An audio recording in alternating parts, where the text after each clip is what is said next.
মা, হ্যাঁ বল। বলছি টিউশনে যাবো না। টিউশন যাবি না? কারণ শরীর খারাপ লাগছে? মন নিয়েছে।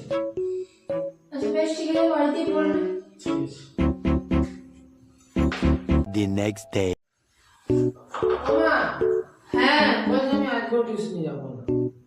আজও যাবি না? না, বাড়িতে তাহলে পড়ে নিগা। ঠিক আছে। ঠিক আছে। Tomorrow. আজকে যদি না গেছে টিউশন, যে বেল্টটাতে করে শার্ট দেবো আজকে। আসুক, দেখি, টাইম তো হয়ে গেছে। আসুক আজকে। মা, Okay. হ্যাঁ বল। টিউশনে চললাম। হ্যাঁ, আজকে আমার সামনে পরীক্ষা তো মাধ্যমিক, তাই পড়ে নি কেন, নাহলে ফেল করে যাবো। ঠিক আছে, আমি স্যারের কাছে চললাম, সব আজকে রিভাইজ করে আসবো। আচ্ছা বেশ, ঠিক আছে। আজ তার বেল্টটা কাজে লাগলো। দেখে টিউশনে চলে গেছে। আর কাজ করছে।